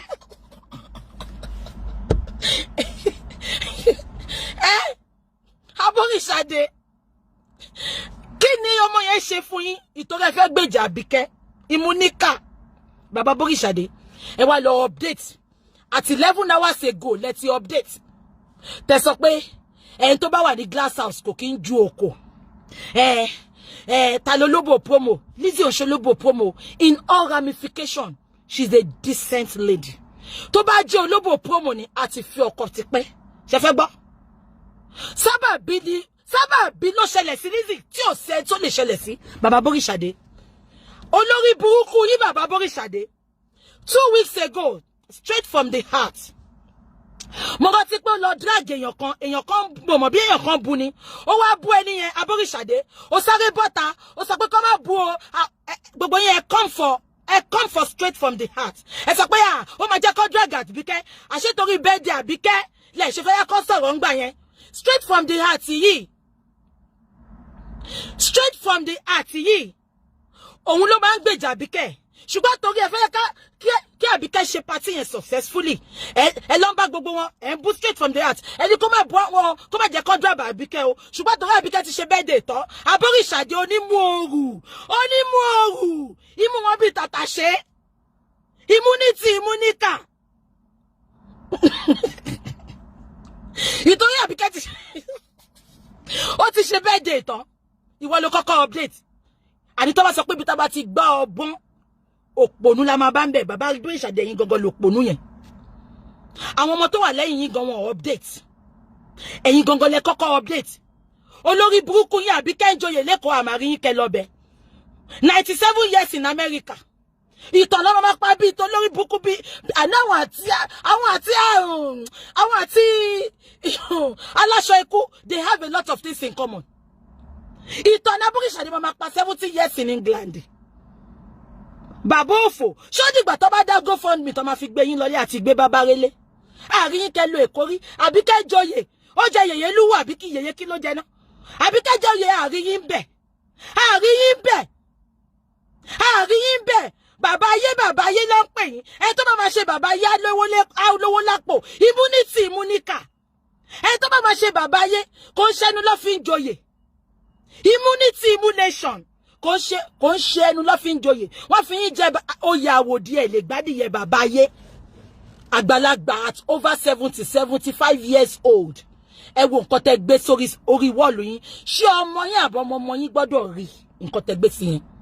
Ṣó jẹ́ kó jẹ́ pé ilẹ̀ kọ́kọ́ máa update. Ẹ̀yin tó jẹ́ pé jọ́tà àwọn ọmọ yẹn ń update fáwọn èèyàn. Ẹ̀yin lẹ bá wọn wí. Ẹ̀yin náà wá ń rí ìdí nǹkan tí ò da Bàbá Aboríṣadé. Tẹ́ bá ti ń fọwọ́ yẹn kọ oríṣiríṣi. Ọwọ́ wo gan lẹ fẹ́ fi gbọ́ ọmọ ọjọ́? Àti mọ́rú yín. Pedophile nìyí. Mi rí kẹ́ celebrate obìnrin rí. Irú yín ló máa kọ́wọ́ bá àwọn ọmọ ọlọ́mọ ń dì l'Amẹ́ríkà. Àṣírí yín á dẹ̀ tó tú. Bàbá Aboríṣadé. Èyí okó ẹ̀ ní lábẹ́bẹ́ báyà fọ́tò náà gbogbo ẹ̀ máa rẹ́ mọ́ yín níwájú ni. Àkín roko ní abẹ́yìn ẹ̀ ló kó mọ́. Immunity, imúníkà. Gbogbo nǹkan tó jẹ́ kẹ́ fi ṣọ́mọ́ ọkùnrin ẹ ti fi kó mú jọ. Ṣó tọ́ sí yín lẹ́nu Aboríṣadé? Kò tọ́ sí yín lẹ́nu. Aboríṣadé, ẹ jẹ́ kó rí ìyáláyà yín pé. Kí ni mo sọ? Ẹ jẹ́ kí orí ìyáláyà yín pé. Gbogbo wa la sọ pé nǹkan tí ọkọ Lizzy ṣe ò dá. Gbogbo wa dẹ̀ la bá Lizzy wí ìgbà tó bọ́ta ní first day tó bímọ tán. Èmi gan personally mo bá wí, mo ní you are a disgrace. Voice note yẹn wà lọ́wọ́ mi, èmi ò tínú bá ń bí mi ni máa ń pè tó bá ti ń pè mí gbà àná gan mo ò gbé fóònù ẹ̀ ìgbà tó yá. But mo wò pé kò lè burú títí kó má kó èèyàn kan mọ́yàn. Àbí kò yé yín? Kò lè burú títí kó má kó èèyàn kan mọ́yàn. Immunity, imúníkà. Aboríṣadé, ẹ jẹ́ kó rí ìyáláyà yín pé ẹ̀yin olórí burúkú. Àwọn ọmọ kéékèèké ni mo wá expect kan máa ṣe gbogbo nǹkan tí ìwà àti olórí burúkú aláṣọ iná aláṣọ ẹkú ń ṣe. Ṣùgbọ́n olórí burúkú ẹjọ́ ṣorí burúkú kiri social media ni. Aboríṣadé, nursing home ẹgbẹ́ ilé yín pè yín. USA nursing home wọ́n ń pè ẹ́. Ibẹ̀ ló máa gbẹ̀yìn ayé ẹ̀ sí. Tó o bá ti mọ̀ pé àwọn ẹgbẹ́ ń sìn wọ́n lọ sẹ́kọ̀ọ́ wọ́n lọ settle down. Now, ìyẹn fún wọn. Àbíkẹ́ ìyá ayé. Àbíkẹ́ ìyá ayé. Jagato, jaga sexy. No. Thelma. Mashimigo, Ejekika. Thelma James, but why cannot people express themselves? Thelma, between yourself and God, chauffeur suffering expression laborisha de koyen. Won kato ko. She Lizzie boo baba borisha de ni. Just because Lizzie pay Àbíkẹ́ ni olobo promo ni last time. Laborisha de come for Lizzie. Let's be sincere in what all we are doing. Gbogbo nǹkan kan ni Facebook fracas. Gbogbo nǹkan kan ni Facebook fracas. Ẹ má sọ pé torí Lizzie ń bá Àbíkẹ́ jà. Kẹ́ wá sọ pé torí ẹ fẹ́ lo weapon yẹn fún sí. It is not gonna work. Kò ní lè work. Ẹ jẹ́ kí n sọ fún yín. Kò ní lè work. So Thelma James, I know you are aye. Please, let's be real. Ṣé bàbá Aboríṣàdé ṣé nǹkan tó kọ yẹn ṣó dáa? Shoda, ejeka fi fracas si shoda. Anyway, ejeka ma solo. Ìyẹn lọ bẹ́ẹ̀. Àbíkẹ́ jagaban. Ẹjọ́ yewo ni Àbíkẹ́ jẹ́sìn náà. Àbíkẹ́ níwájú Ọlọ́run àti ènìyàn. Inú Ògún ni mo wà yìí. Tí bá parọ́. Ṣé wọ́n ti jọ́ tó jáde fún Genesis tó ṣe show? Mo share show ẹ. Because bí mi ṣe wà mo máa sọ kíní kan. Kéèyàn jẹ́ ọ̀tá mi. Ṣé rí gbogbo àwọn tó ń bú mi yẹn? Tó bá di ọ̀la, tó máa sọ pé nǹkan kan ṣẹlẹ̀ tó fẹ́ cheat wọ́n. Èmi á bọ́ta sọ̀rọ̀. That is me. Mo mọ̀ pé ṣé wọ́n sọ nǹkan tí mo ní mo fẹ́ jáde. Tí mo sọ fún àǹtí mi kan. Àǹtí mi yẹn ti sọ fún mi pé Bukky, ta ló gbèjà ìgbà tó ń ba ìjà ń gbà Genesis. Mi ní dárúkọ àǹtí mi yẹn. Àǹtí mi yẹn sọ pé Bukky, ta ló gbèjà ìgbà tó ń bá ìjà nígbà Genesis. Mo ní àǹtí kò má tà, mo máa jáde. Wọ́n rí update mi lọ ṣe pè mí. Mo ní àǹtí kò má tà, mi need kéèyàn kọ́kọ́ gbèjà mi. Mo ní màá gbèjà ara mi. Àwa kan wà, a máa bọ́ta gbèjà ni. Mo mọ̀ pé tẹ́ bá máa update sí. Ẹ sọ pé nǹkan tó ṣe ń jọ sí tó lọ dá sọ̀rọ̀ màmá, tó lọ dá sọ̀rọ̀ Esabod tàbí kẹ́ fi wá fún. No. Ṣé ń gbọ́ mi? Ẹ jẹ́ kí n máa sọ̀rọ̀ mi lọ. Now, Àbíkẹ́, níwájú Ọlọ́run àti ènìyàn, mo burú lóòótọ́. Sórí nǹkan tó ti mú mi tí mo ṣí ẹ̀ṣù ẹ̀ ó ti tọ́nú mi. Ó ti tọ́nú mi. I have no grudges against you. I swear with my life. I swear with inú Ògún ni mo wà. Àbíkẹ́, tí ma sọ pé ó ti tán, ó ti tán. Ó ti tán. A lè má jọ̀rẹ́, a lè má sọ̀rọ̀ because a kì í ṣọ̀rẹ́ láti bẹ̀rẹ̀. Sábàbí ló fà á tá fi búra wa tá fi jà. Àbí kò yẹ. Ó dẹ̀ ti tán nìyẹn. Ìyẹn ò sọ pé ká ṣọ̀rẹ́. Ṣé nǹkan tí mo sọ yìí Àbíkẹ́? Àbíkẹ́ ó jọ mí lójú. Ìwọ náà update. Àbíkẹ́ kò dáa. Àbíkẹ́ kò dáa. Mo rán sọ̀rọ̀ báyìí because I don't want them to feel pé Bukky ó tún ti ń bá Àbíkẹ́ jà. Ìtorí ẹ̀ mo ṣe rán sọ̀rọ̀ Àbíkẹ́. Àbíkẹ́ sọ pé ó ti kúrò ní fracas. I was so happy for you. I was very, very happy for you. Okay, I will talk to P&P. Okay, look, BJ, why is P&P coming for Àbíkẹ́? Okay, look, it is because Àbíkẹ́ updates me. Okay, look, I will talk to P&P. We will leave Àbíkẹ́. P&P will not come out. But ẹ jẹ́ ká respect ara wa. Ẹ tó bá ń bá yín jà ní kẹ́ bá jà. The fact pé Lizzie àti Àbíkẹ́ ti jàrí. Ìyẹn ò sọ pé I'll send this to me. What's what say? Bukky, did you see the update? What send this to me? I know Ade Williams. Listen. I also put you on bar. Only ti on bar shaking it on your man overlook and Ade Williams. Shall feel go update say me bangi. Emi no le ma fa won se yeye. E je ki fún instance. Ọmọ lórí burúkú ko wà America. Ẹ wá tó mi Àdùfẹ́. Ayé ò ní dá ẹ wá tó mi. Ẹ wá tó mi Àdùfẹ́. Ikú òjijì ló máa pa ya láyà ẹ. Mo rí update tí wọ́n ṣe tó sọ pé ìwọ ló bá mi sọ̀rọ̀ kí má bu Genesis mọ́. Ẹ wá tó mi Àdùfẹ́ Akínbọ̀bọ́yè. Ikú ló máa pa bàbá ẹ ló máa pa ya ẹ olórí burúkú ọmọ. Ṣé mi àti ẹ ń sọ̀rọ̀ ní Àdùfẹ́? Àdùfẹ́ Akínbọ̀bọ́yè ṣé mi àti ẹ ń sọ̀rọ̀ ni? Èmi àti ò sọ̀rọ̀ mi ìmọ̀ ẹ̀rí. Ó fẹ́ gang fight. Ó fẹ́ ìwọ náà ti fẹ́ bu Genesis. Ó wá ń dárúkọ mi ó ń gbé mi mọ́ra. Èmi ò kí ń gang fight Àdùfẹ́. Lọ dá jàjà ẹ. I don't know you. Because ìgbà tí mò ń bá Genesis jà ìwọ igangan ló máa bọ́ta ló máa ṣe update fún mi pé irọ́ ni mò ń pa ìwọ náà wá bọ́ta sí wá sọ pé wọ́n ṣe fún ẹ ó wá ń gbé mi mọ́ra ó rò bí má gbèjà ẹni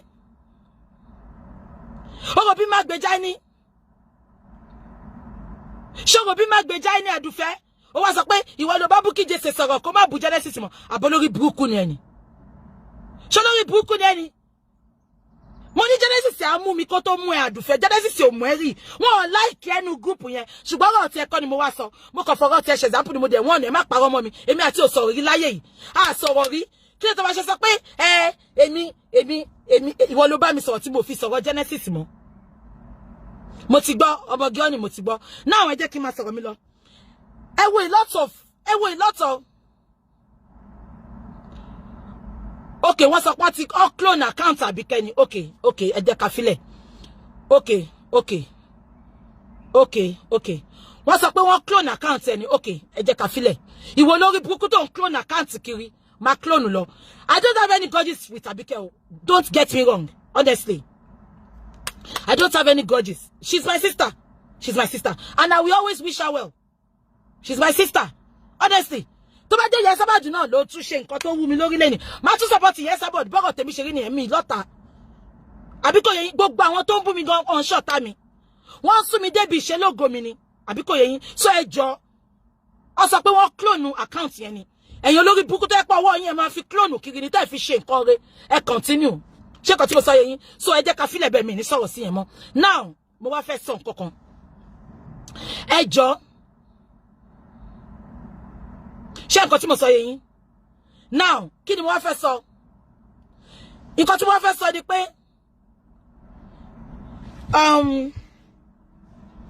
Lizzy ti ṣẹ̀ lóòótọ́ ṣé ń gbọ́ mi Lizzy ti ṣẹ̀ sorry Lizzy ò ṣẹ̀ sorry Lizzy come for Toyin nígbà yẹn káàzùn pòkè nǹkan tí Lizzy ṣe fún Toyin ló ń ṣẹlẹ̀ sísìn accepted àti bọ́ta àti parí ẹ̀ àti sọ̀rọ̀ àti parí ẹ̀ now àná Lizzy wá ẹ sọ pé jìgólò lọkọ Lizzy àbí accepted Lizzy dẹ̀ sọ pé òun ò ní fi ọkọ òun sílẹ̀ ẹ jọ kí ni Lizzy wá tún ṣe tẹ́tù fi ń bu kò lè fi sílẹ̀ ẹ jẹ́ ká ti bí ìṣáná kíyèsí ogun mo ti sọ fún gbogbo wa èmi gan ti jẹ́ victim ọkùnrin rí mo kó gbogbo owó èmi tún talẹ̀ gan èmi tún talẹ̀ mo tún fi sọ gbèsè ọkùnrin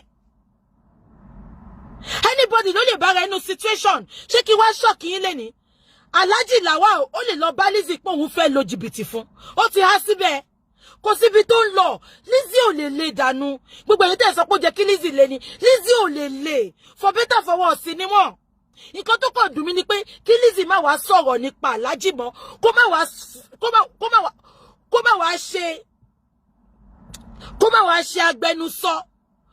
wá ṣe agbẹnusọ fún Lizzy kó má wá ṣe agbẹnusọ ẹjọ́ torí Ọlọ́run okay gbogbo àti mọ̀ sí pòkè o jìgólò lọ́kọ Lizzy accepted Lizzy ò lè fi ọkọ ẹ lẹ̀ kò lè fi ọkọ ẹ lẹ̀ fi sílẹ̀ kò lè fi sílẹ̀ ẹjọ́ torí Ọlọ́run so gbogbo voice note tẹ́ báyìí ní tẹ́ fẹ́ kó jáde a máa fi jó sòpínì kò sí nǹkan tó ju òrírí ọjà tọmọ ti wọ̀ ọ yìí máa dóra wọn Alhaji Lawal yìí máa dó Fọlá ọjà tọmọ ti wọ̀ ni wọn ò lè fira wọn sílẹ̀ nǹkan tí Lizzy ò understand nìyẹn mo dẹ̀ ti jẹ́ kó understand díẹ̀ so Lizzy ò lè fọkọ ẹlẹ̀ kò sẹ́ni tó máa ṣàṣedànù láyé Lizzy ti náwó ju kó fọkọ ẹlẹ̀ lọ ẹ jẹ́ ká máa gbàdúrà fún ọkọ lọ́wọ́ bá wa yẹ Alhaji lọ́kọ padà àbí kò yé yín ṣé nǹkan tí mo sọ yé yín Alhaji ní kàkà bẹ̀ kọ́ lọ́wọ́ bá wa yẹ lọ́kọ padà the deed has been done ọ̀bẹ ti gé ọmọ lọ́wọ́ kí la tún fẹ́ ṣe so gbogbo voice note tó bá kù ẹ bá wa kó jáde àti mọ̀ pé okay jìgólò lọ́kọ Lizzy accepted mo dẹ̀ ti bẹ̀ yín Lawal ní ká àti blame Mr. Lawal náà bó ṣe yẹ sí ni ó sọ pé nǹkan kan lèèyàn máa ṣe tí ò ní ṣe mí mọ́ ó lè ti máa ṣe tipẹ́ ó ṣe dọ́dọ̀ Lizzy ọlọ́pàá pẹ́ Lizzy dẹ̀ mú mọ́lẹ̀ pam Lizzy yìí máa bí kejì sí ó yìí máa bí kẹta Alhaji máa baby sit ni Alhaji máa baby sit ni kò lọ bí kankan mọ́ bó ṣe wà yẹn because ó ti jẹ làágùn wa ó ti jowó wa kò síbi tó ń lọ mọ́.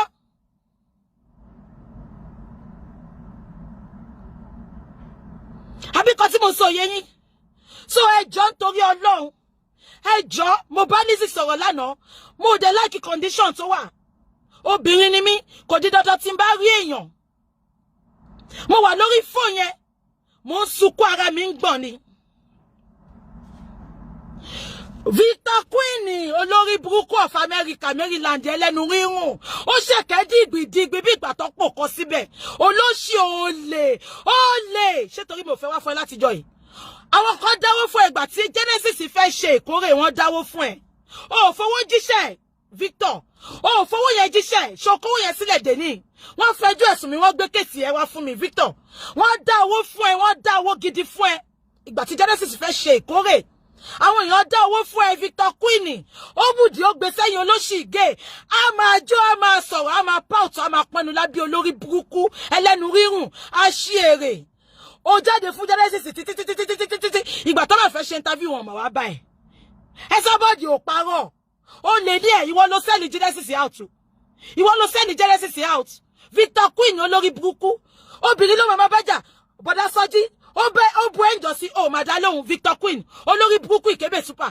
àwítọ̀ ìwọ́n bú Báyọ̀ àbí kí ló kọ bọ̀bọ̀ tó ṣe activist yẹn ìdí Báyọ̀ yìí fáìn ní lórí ìdí tiẹ̀ ni ó dàbí 1.5 olórí burúkú kò rí kankan páàkì lábẹ́ ṣòkòtò àṣírí onídọ̀tí very dirty bushy idiot bó ṣe kógun gbọ̀jọ́ sírùngbọ̀n náà ló kó sóko olóṣì olóko one corner ó lè owó tó dá fún ẹgbà tí Genesis ń ṣèkórè ó wá ṣe àkáǹtì fún àwọn èèyàn gbẹ́jọ́ wá fún mi with proof with evidence over 1 million ló dá fún ẹ ipé kò fi kábẹ́wọ̀n fi support ìkórè Genesis Victor Queen ó máa bọ́ta kókó sílẹ̀ pokó àní àṣírí ẹ̀ ti tó láti tú mo ń lọ sínú archive mi mo ń lọ gbé gbogbo àwọn tó fẹjọ́ ẹ̀sùn mi wá ó lè àṣẹ gbogbo support tó ń support Esabod ńgbà yẹn tó ń support Genesis àṣẹ owó tó kó fún ni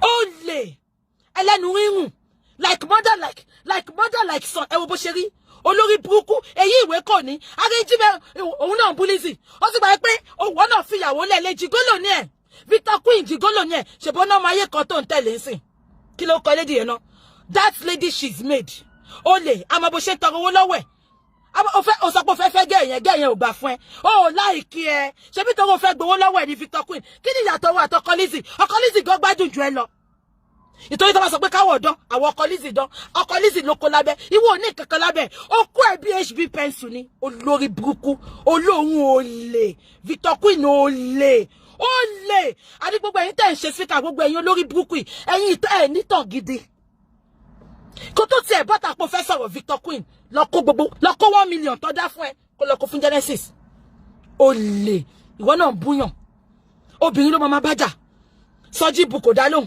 gbogbo àwọn ọkùnrin tó bá bu kò dá lóhùn obìnrin ló máa comfort olórí burúkú olè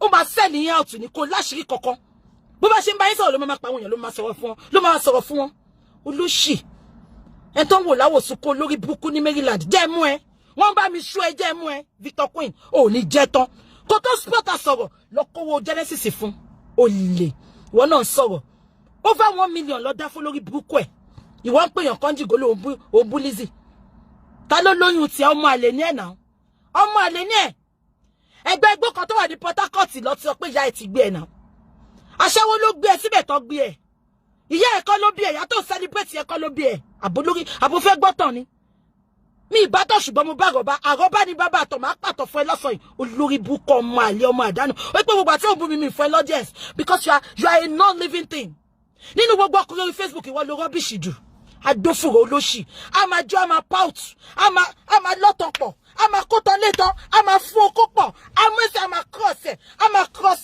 leg a máa fókó pọ̀ ni a máa sọ̀rọ̀ a máa fókó pọ̀ gbogbo ṣòkòtò ti ha kò owó fi pààrọ̀ ṣòkòtò olóṣì tàbá wí tó sọ pé àwọn wọ style ṣòkòtò ẹ rí ṣòkòtò Mr. Sọ́jí ni ṣòkòtò Mr. Sọ́jí dúró lára wọn ni bó tẹ̀ jẹ́ pé Mr. Sọ́jí máa ń rọlù ṣòkòtò wọn ṣùgbọ́n ṣòkòtò wọn dúró lára wọn ni ṣùgbọ́n Victor ṣùgbọ́n ṣòkòtò máa há mọ́ nínú okó ni olóṣì kò owó fi pààrọ̀ aṣọ alákìísà ẹ tó bá tiẹ̀ máa búyàn á wò pé èèyàn kò ṣolóhùn olórí burúkú ọmọ òfò ọmọ àdánù ìyá ìṣojú bí ojú àwọn àjẹ́ Imo State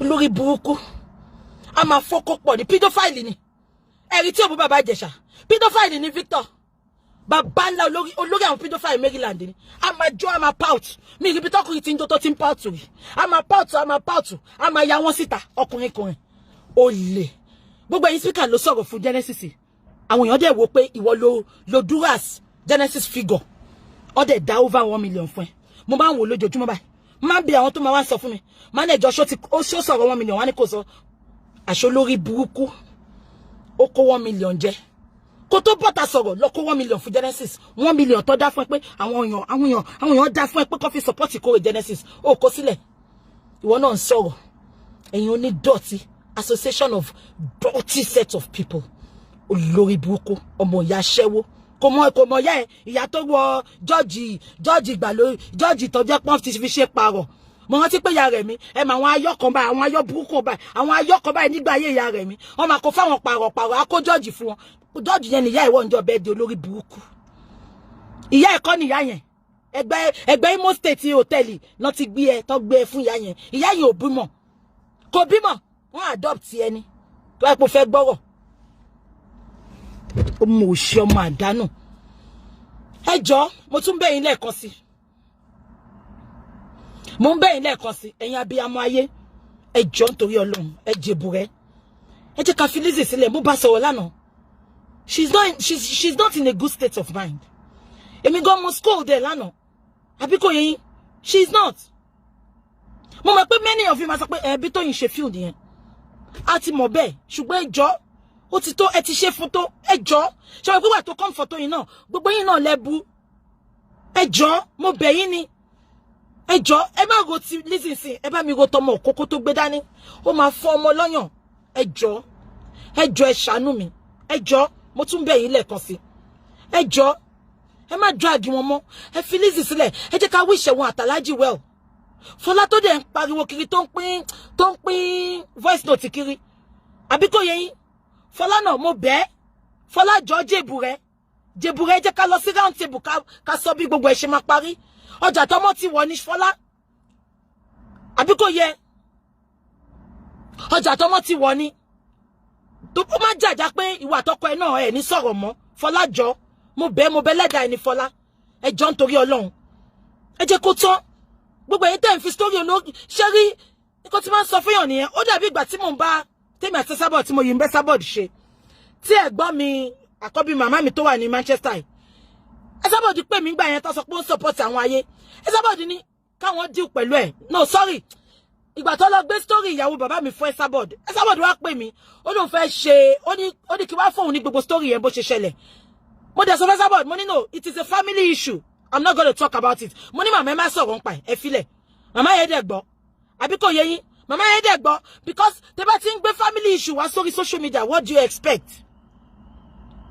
Àbí kò yé yín.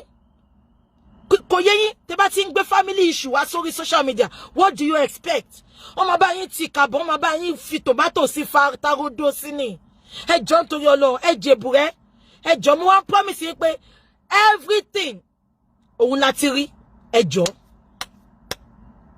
jọ̀ọ́ àtúnṣe máa wà ẹ jọ̀ọ́ nítorí Ọlọ́run mo bẹ̀ yín ni ẹ jẹ́ ká soft pedal not because of Lizzy because of Florida orúkọ tọmọ yẹn jẹ́ nìyẹn because of Florida Lizzy ò tí ì pé 1 month tó ti bímọ èmi fira mi sípò gbà tí mo bímọ nígbà yẹn personally ara kan máa ń ta mi mama ké ó dàbí kíní ẹ bat kíní ni mi ti gbàgbé nǹkan táwọn òyìnbó pè ń gbà yẹn ṣé kan tí mo sọ yẹn mo kàn máa ké kò ṣe pé torí kíní Lizzy nìkan ló wà ń bẹ yẹn òun nìkan ló wà ní Florida pẹ̀lú àwọn family friend tó dé sí lọ́dọ̀ àwọn èèyàn wà ní Nàìjíríà gbogbo kíní yẹn ó máa affect ẹ ó máa bọ́ta wá sọ̀rọ̀ ó máa bọ́ta wá ṣe ẹ jọ̀ọ́ mo bẹ̀ yín ni mo forí adé bẹ̀ yín mo forí bàbá Jésè tó ti kú bẹ̀ yín mo forí ìyá rẹ̀ mi bẹ̀ yín mo wá fi ẹlẹ́dàá mi mo fi bẹ̀ yín ẹ jọ̀ọ́ kò ní bọ́ta bù mọ́ kò ní búyàn kankan mọ́ gbogbo nǹkan tẹ̀dẹ̀ kọ́ ẹ ó gbéraga gbogbo ẹ̀ láti rí àtúnṣe máa wà postpartum depression ẹ ṣe postnatal depression ẹ jọ̀ọ́ because ṣe tiri tíyàn bá ń go through problem tó bá ń fún ọmọ lọ́yàn kò dá omi go lè jáde nínú ọyàn yẹn ọmọ yẹn go lè rọ́yàn yẹn fà ẹ jọ̀ọ́ mo bẹ̀ yín ni ẹ jọ̀ọ́ ẹ wò pọ́mọ tuntun ni ẹ jọ̀ọ́ ṣe mi pé mi náà bọ́ta lánàá. I know, Thelma, I know, you know me. Even if it is Abike that they are coming for, tí bá dé pé wọ́n come for her. Ní comfort tí ẹ wòjọ́ tí Namayowa tó jáde fún Abike. Ṣé bí mo pè lẹ́sẹ̀kẹsẹ̀ sórí line, mo na Namayowa mo jáde fún Abike. That is me. ẹjọ́ mo bẹ̀ yín ni mi ní kéèyàn gbèjà mi ṣùgbọ́n ẹjọ́ mo bẹ̀ yín ni ẹ ṣàánú ẹ ẹjọ́ mo bá sọ̀rọ̀ lánàá I'm not happy ẹjọ́ gbogbo voice note tẹ́ bá gbọ́ ẹ kàn wò pé sábàbí ni ẹjọ́ ẹ wò pé sábàbí ni kò sí ẹtí kíkiri nǹkan tó ṣẹlẹ̀ sí Lizzy ò lè ṣẹlẹ̀ sí ẹjọ́ ọkọ ẹ ní kò lè fi sílẹ̀ ẹjọ́ ṣe ti gbọ́ ẹjọ́ mo fira mi sípò Lizzy ni ẹjọ́ mo mọ̀ pé ó ṣe fún Tóyìn lóòótọ́ ṣùgbọ́n ẹjọ́ ṣe ti gbọ́ wọn ò ní mú Fọlá ẹjọ́ ẹ tó bá ní nọ́mbà Fọlá kó fún mi I will call Fọlá myself ẹjọ́ máa pe Fọlá ẹjọ́ ẹ tó bá ní nọ́mbà Fọlá please can you send me Fọlá's number ẹjọ́ I will talk to Fọlá máa ṣe 3-way call pẹ̀lú Fọlá àti Lizzy ẹjọ́ pause and ponder ẹjọ́ sir please ẹ jẹ́ ká ẹ ceasefire sir mo tó control yín sir ẹjọ́ sir ẹjọ́ ẹ fi Àbíkẹ́ sílẹ̀ ẹjọ́ for now sir ẹ jẹ́ ká fi everything sílẹ̀ ẹjọ́ pause and ponder mi tó control yín sir o ṣùgbọ́n ẹjọ́ sir ẹjọ́ ẹ jẹ́ ká fi because ẹjọ́ I don't want to talk ẹjọ́ kò ṣe torí Lizzy ìtorí ọmọ tuntun yẹn ni ẹjọ́ kò ṣe torí Lizzy ẹjọ́ ṣe ti gbọ́ ẹjọ́ because bó ṣe wáyé a lè lo strong ó lè affect ẹ ó lè kú ó lè ní depression ẹjọ́ tó bá kú àwọn náà máa dára wa lẹ́bi ẹjọ́ ṣe ti gbọ́ ẹjọ́ ṣe ti gbọ́ I will go and talk to PNP mo ti gbọ́ I will go and talk to him ẹjọ́ ẹ tó bá ní nọ́mbà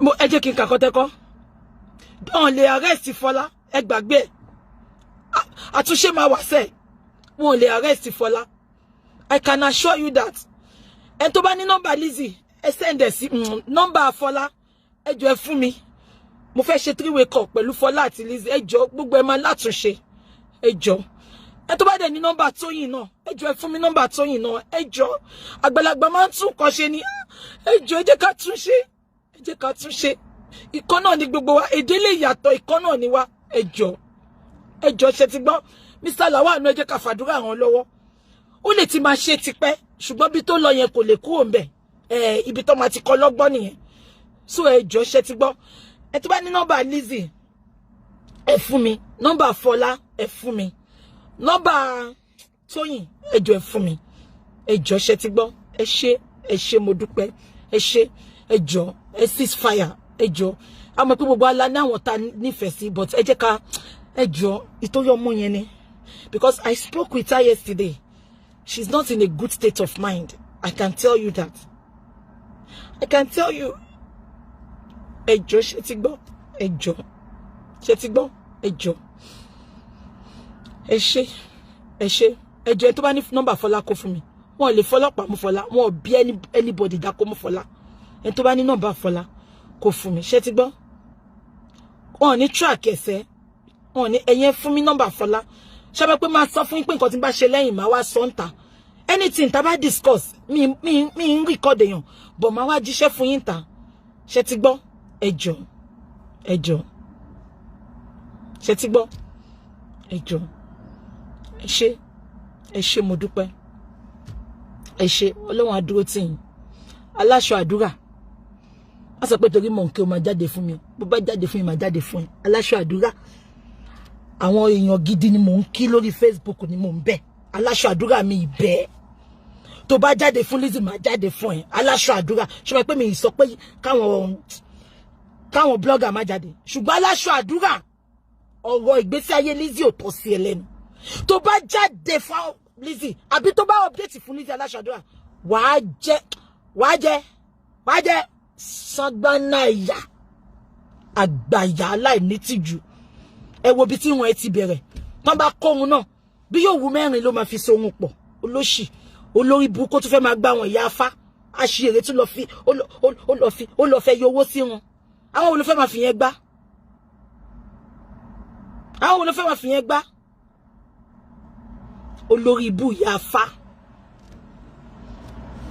olóṣì aláìnírònú kò lọ́yàn kọ́kọ́ láyà ṣó tiẹ̀ lọ́yàn ó lọ́yàn ìdí ni kò ní olóṣì gbogbo nǹkan tí Gaddafi sọ náà ni ó láìkí oko kú ó máa pọ́nkólé ó máa romance oko ni olóṣì oko tó dó títí tó fi lọ́ṣọ lọ́rùn àwọn kábàáyá hóòmù ni wèrè lọ́rùn ló máa kówọ̀ sọ́rùn olóṣì aláìnítìjú dignity kan kò ní dignity kankan bó ti wù kó mọ́ kò ní self esteem kankan ṣé ara àwọn nọ́ọ̀sì ni ara àwọn nọ́ọ̀sì gidi gbogbo platform lẹ́tí máa rí olóṣì bí a kò níṣẹ́ ni aṣèrè support worker tó lóhun nọ́ọ̀sì kò níṣẹ́ rí 247 máa jáde ni drag Lizzy máa drag àwọn àǹtí ẹ̀ tó ń pè láti lórí Facebook àbó lórí burúkú ní gbogbo yìí ẹ̀ ń ṣèrè olóṣì amúdìyàn awọ sẹ́yìn báyìí ni olófò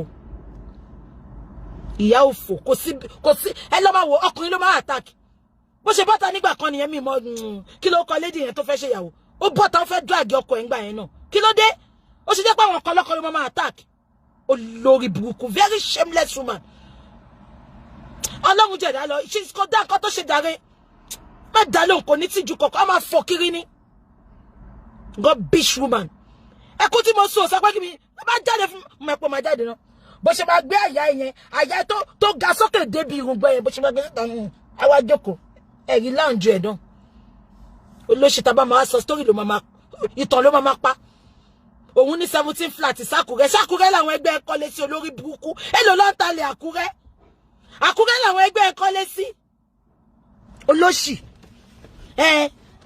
òun nílé lákúrẹ́ òun àkúrẹ́ olórí burúkú àṣìírí kí ló kàn mí kàn yẹn ó jẹ́ Banana Island olórí ibú olóṣì amúgbàyà gbé sókè ẹ̀rí láǹjọ ẹ̀ ẹ̀rí ẹwọ́ ní fi rúmù ẹ̀ very dirty woman a máa ranjú pàó a máa ṣeṣọ́ a máa ranjú pàó àfi bẹ́ẹ̀ tó gún lábẹ́rẹ́ wèrè a máa ranjú pàó ní ẹ lọ́ba wo tó bá ṣe ṣó a máa ranjú ni tó bá jókòó bá ẹsẹ̀ òkọlẹ̀ wọ́n máa fi stúdù gbé ẹsẹ̀ sókè fún ni olóṣì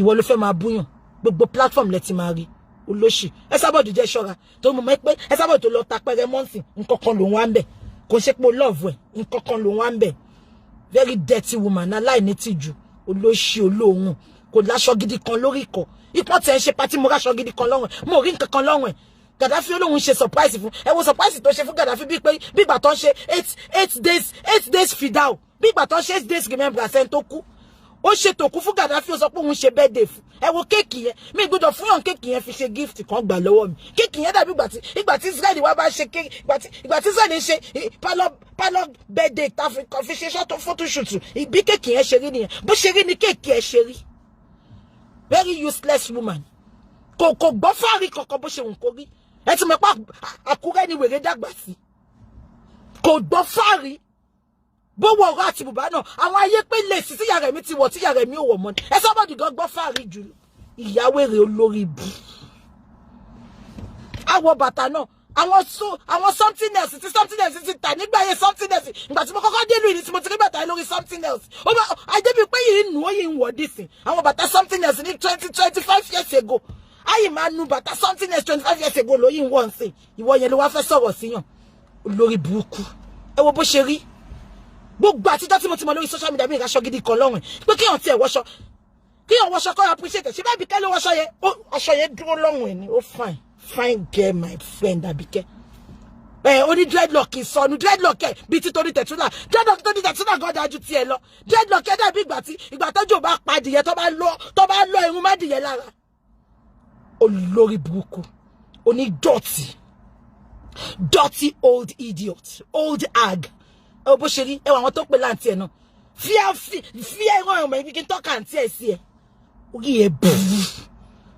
ẹ bùrú ẹdẹ tutọ́ sára mi ẹjẹ máa lọ ìkànnìyàn lọ Adébímpé market ìwọ bọ́tà fún mi káyé wa bàjẹ́ máa jáde tán fún ẹni ó máa pé mò ń wẹ̀ látijọ́ ẹ̀ mo ti sọ fún mi máa observe ni mo máa observe èèyàn ni mo ń wẹ̀ ó máa pé mo pọ́n ilé lánàá mo ní kó lọ sórí chat ẹ̀ kan lọ wo nǹkan tó sọ mi ìbú ẹ ó dẹ̀ gbé oyún síta abẹ́ẹ̀rí ó gbé oyún Tóyìn ó gbóyún Lizzy ó wá fi nǹkan bò wọ́n lójú ó lówó lóyún gidi pàtó ẹ pé oyún fake ló fẹ́ fún bàbá ọmọ ẹ̀ kẹrin wọ́n léwèrè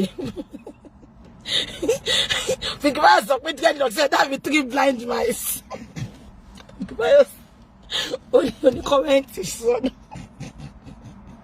Olóṣì ni woman yẹn lọ. Ani mama wo báyìí lójú ààrẹ òun dẹ̀ ló fine jù. Lójú ààrẹ Adébí pé òun ló fine jù. A máa ṣe orí báyìí, a máa gbọ́n yẹn báyìí, a máa fọwọ́ ṣojú. A máa pẹ́nu lá olóṣì wọn àti vitamin tó pẹ́nu lájú. A máa pọ́n tọ́lá, a máa pẹ́nu lá. Àní bro ẹ̀. Ṣé clipper lọ fi fa bro yẹn lọ ni àbí kò ní bro ni? Torí mo wojú ẹ̀ kò ní bro, kò ní. Àtíkè bí ọ̀fun kọ́lọ̀ gidi ni. Mo ti pọ́n níwọ̀n àtíkè pé ìyá tẹ̀gà tàtíkè. Àwọn amúdọ̀ sí padà tó ń kù sí di ọmọdé. Ìyẹn ló máa kù sójú. Gbogbo ojú ẹ̀ máa funfun dé. Adéyìn pé má lọ wà ọ̀káyé ìyá ẹ̀ má bàjẹ́ sí mi lọ́wọ́. Olè. A máa fò kiri ni. Bẹ́ẹ̀ tó fa abẹ́rẹ́ ajagun lára. A máa fò kiri ni. Kéèyàn wà láyé kó má respect platform ẹ̀. Adébí pé mo rírí. Gbogbo platform ló máa lò. A lóhun ò báyọ̀ kọ̀kọ̀ jà. Ta ló wá ń báyọ̀ jà? Kò sẹ́ tó báyọ̀ jà. But respect yourself. Respect yourself. Ó purọ́ kú tó sọ lórí ibú. Ẹ lè imagine. Tí gbogbo èèyàn bá ń bú Lizzy kò ń ṣèwádìí bí pé because o ní tàn rẹ lánàá, you have no good history, o ní history gidi, ìwọ ló dẹ̀tí jù lórí social media, ibi tó jẹ́ kán ti bá ọgbọ́ òpònú ló máa bá ń bẹ̀, you have no good history. Ṣé wọ́n tó ń ṣe chat tiwa àti Gaddafi ọkọlọ́kọ tẹ bọ́ sí wòwò tó ń ṣe chat, àbí wọ́n tó fi Gaddafi àtàwọn ọmọ ẹ̀ ní Nàìjíríà tó fi wọ́n sínú playlist ẹ tó ń sanwó fún, àbí wọ́n tó lọ ń dún ọkọ ọ̀rẹ́ ẹ. Lizzy ò tí dọ́kọ̀ rẹ̀ náà, ìwọ ló wá ń bọ́ta, ó dẹ̀ ti sọ́lá náà, àti fiẹ́lẹ̀, ó tún wá gbóyún síta lẹ́ni. Àgbàlagbà máa ń mediate peace ni, àgbàlagbà máa ń fi peace, ó máa ń jẹ́ kí peace wà níbì kan ni. Ìwọ kàn ń dẹ̀pọ̀ sí, kàn ń tẹ̀pọ̀ sí, kí ló dé? Kí ni Lizzy ṣe fún ẹ? Okay, supporter tó yìn yẹn, fair enough. Mo support ẹ lánàá, mo reference page ẹ. Ṣé wá dé ní kó jẹ́ kó lọ máa compare and contrast tó yún àwọn ọmọ lọ́mọ? Ìwà àgbáyà nìyẹn now. We mediate peace between two of them. Between two of them, let's mediate peace. Àgbáyà. Ó dàbí àjòkó ọjọ́ àánú. Ó dàbí ìgbà tí sẹ̀rẹ̀ bá to àbẹ́là méje pọ̀, àti to ṣómọ ọlẹ̀, àti tajẹ́ pa. Ẹ jẹ́ máa lọ. It is well. Ẹ ṣé jàre, ẹ ṣé ọ̀run àpọ̀n yín lé o. Ẹ jọ̀ọ́, ṣé ti gbọ́ ẹ ṣé. P&P. Mo máa pè yín sìn sà. Ẹ ṣé sà. God bless you. I love you all. Bye bye. Bye.